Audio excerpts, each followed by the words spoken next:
Queridos amigos, estoy con Miguel Romero, aunque supongo que tu nombre en la vida cotidiana es un nombre prehispánico. ¿Me puedes decir cómo se pronuncia? Itztli Ocelotl Mazatlachiani. Cuéntame un poco de ti primero, Miguel, para que luego yo ya te haga la pregunta que ya sabes que te quiero preguntar. Pero cuéntame un poquito de dónde surge este nombre, desde cuándo lo tienes y a qué te dedicas. Bueno, mira, el nombre me lo sembraron hace aproximadamente unos 16, 17 años. Se basa en sacar el Tonalámatl. El Tonalámatl es como una carta natal con respecto al lo que llamaríamos calendario de la náhuatl, calendario azteca, el Tonalmaxochtl. Y el segundo nombre, Mazatlachani, lo recibí hace apenas unos 6 años porque la cuenta de la calendárica era de 52 años y por eso se hacían el Fuego Nuevo.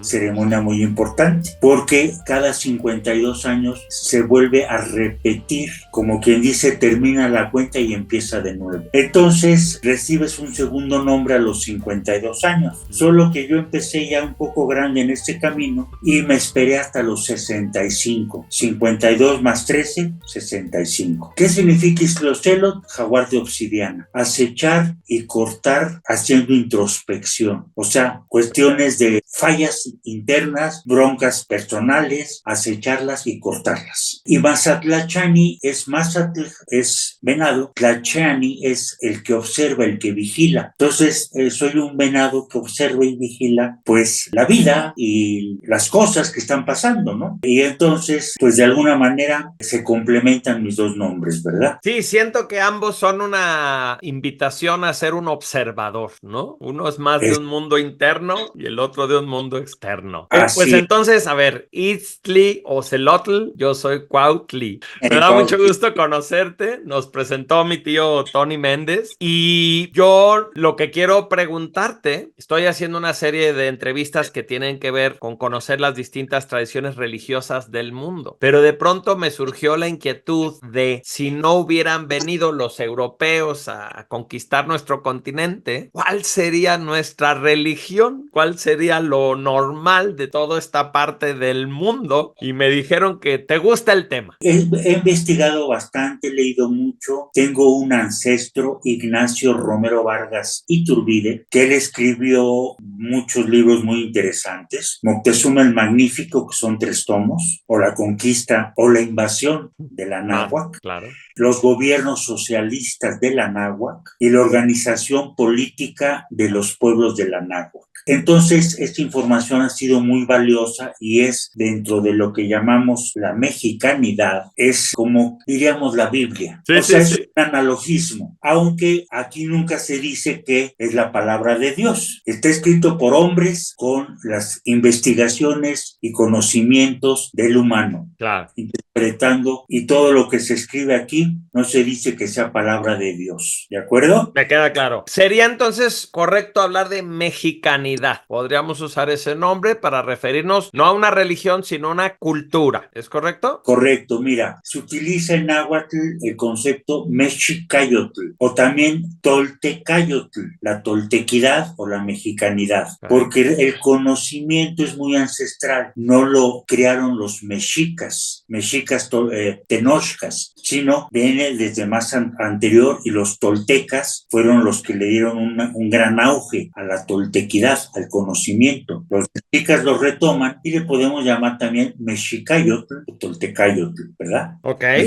O toltequidad. Entonces, platícame un poquito desde este aspecto histórico. Empezamos porque la cultura más antigua serían los toltecas, o la cultura que ya estaba más desarrollada serían los toltecas y por ahí empezamos. No. A ver, tú dime, yo no sé. La cultura más antigua son los olmecas. Los olmecas habitaban en la zona de Coatzacoalcos y de Tabasco, pero también crearon poblaciones. Por ejemplo, en Puebla hay una población que se llama Caltonac, que el arqueólogo le puso Cantona, pero es Caltonac, en la Casa del Sol, que fue fundada por los olmecas, ¿verdad? Y fue una población muy grande. Los olmecas es la cultura más ancestral y de ahí proviene la mayoría de los conocimientos. Llega la decadencia de los olmecas y entonces más adelante los teotihuacanos, que ya eran náhuatl, hablaban náhuatl, los olmecas eran chontales, hablaban chontal, retoman ese conocimiento y le dan un nuevo auge. Viene de la decadencia de Teotihuacán y resurge los toltecas, que fundan Tula en Hidalgo, bueno,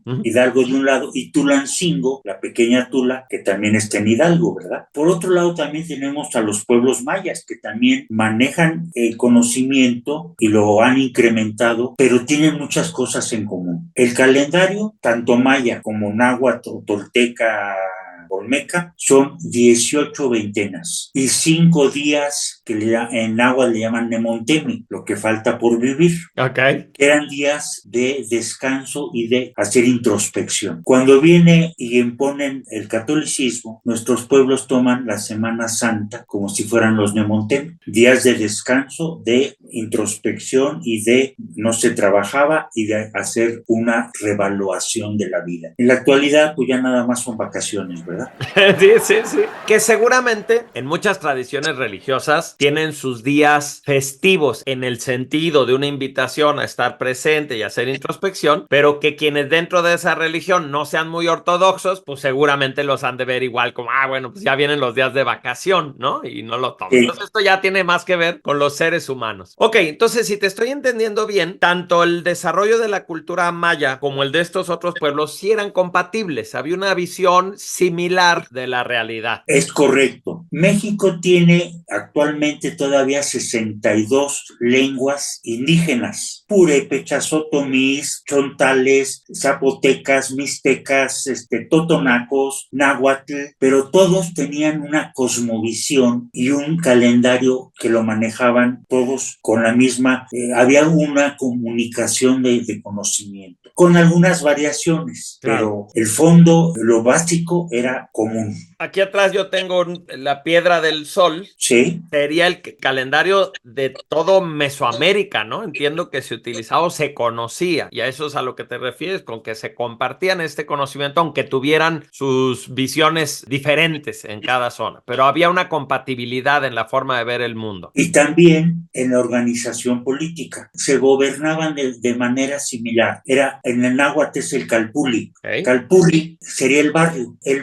El calpulli escogía a sus gobernantes del barrio, su consejo, 3, 4 personas dependiendo qué tanta gente hubiera en el barrio, y mandaban a 1 o a 2 al consejo del pueblo. Cada barrio mandaba a su representante para que estuvieran representados en el gobierno y la toma de la zona del pueblo, de la zona, y mandaban cada pueblo representantes al gobierno del señorío. Okay. El señorío, por ejemplo, Texcoco era un señorío, Chalco era otro señorío, Azcapotzalco fue señorío hasta que lo derrotaron los mexicas aliados con Texcoco y con Tacuba. Okay. Entonces, los señoríos tenían representantes de todos los pueblos para el consejo de gobierno, para la toma de decisiones. Ese método de gobierno lo vemos en prácticamente todo este continente. Vemos que esa es la manera en la que hay representantes por pequeñas zonas que van creciendo y de esa manera todo el mundo tiene una voz, es lo que te estoy entendiendo. Así es. Los purépechas tenían su señorío, digamos reino, y también tenían su forma de gobierno. Cherán, ¿tú has oído hablar de Cherán que se autogobierna por usos y costumbres? Chécalo por internet, Cherán, hay mucha información de Cherán. Ya tienen más de 10 años que corrieron a todos los partidos políticos y se están autogobernando por usos y costumbres, así le llaman. Yo hablé con ellos alguna ocasión y les dije, ¿ustedes se gobiernan por calpulli? Bueno, esa es palabra náhuatl, no usamos el término calpulli, pero es lo mismo. Ok. Ellos hablan purépechas, es otro idioma. Exacto, pero la ideología era muy similar. Ahora, sí. Cuéntame, vamos a centrarnos entonces en el aspecto espiritual. Primero, desde los olmecas, ¿existe alguna persona, algún profeta o alguna figura religiosa como en las otras religiones? Pues vamos a toparnos a Jesús, a Abraham, a Buda. ¿Existen algunos personajes de México que hayan sido como guías espirituales más que un guerrero o un gobernante? ¿O esto no estaba como separado en nuestra cultura? Bueno, Bueno, mira, el concepto de Quetzalcóatl lo han modificado y nos lo han hecho creer como si fuera una especie de Jesucristo.